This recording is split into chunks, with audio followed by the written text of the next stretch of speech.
આ વિડીયોની અંદર મારો પર્સનલી એક્સપિરિયન્સ તમારા જોડે શેર કરું કે દિવાળીનો સમય હતો તો અમે રજાઓમાં ઘરે આવ્યા હતા અને અત્યારે ઘણા બધા મારા મિત્રો મળ્યા, ઘરે બી ઘણો બધો ટાઈમ મેં સ્પેન્ડ કર્યો એમ અને બહુ મજા કરી એમ. અને હવે કાલે ફરી મારે ધંધા ઉપર જવાનું છે, એટલે કે કોઈ એવી જબરદસ્તી નથી. કદાચ હું અહીંયા રહું તો બી છોકરાઓ બધા ધંધા હેન્ડલ કરી શકે છે, છતાં હું કેમ જઈશ? હજુ પણ ઘણી બધી વસ્તુ હોય છે કે મારે હજી શીખવાની બાકી છે.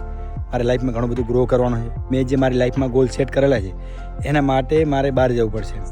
અને હું તમને બી કહું એમ કે તમે જો ઘરે રહેતા હો અને તમે એવું વિચારો કે ભાઈ ફેમિલી જોડે રહેવા મળે છે, કેવી મજા આવે ગામડાની અંદર રહીએ, તો ભાઈ દેખો ખરેખર બહુ મજા આવશે એમ તમે ફેમિલી જોડે રહેશો તો. પણ ભાઈ જો લાઈફમાં તમે કોઈ ડ્રીમ બનાવેલા હશે અને તમારે જો અમુક ગોલ તમે નક્કી કરેલા હશે અને જો તમારે ત્યાં સુધી પહોંચવું હોય અને ઘણું બધું શીખવું હોય તો તમારે બહાર જવું પડશે. બાકી ઘરે બેઠા બેઠા કશું નહીં થાય. દેખો કોઈ વ્યક્તિને બહાર જઈને કમાવું ના ગમતું હોય, હરેક વ્યક્તિને ઘર ગમતું હોય, પણ ભાઈ જો ઘર નહીં છોડો તો જે ઘણી બધી વસ્તુઓ તમારે શીખવાની છે, જે તમે ડ્રીમ જોયા છે એ તમે બધું એ નહીં મેળવી શકો તમારી લાઈફની અંદર. એના માટે તમારે બહાર જવું પડશે.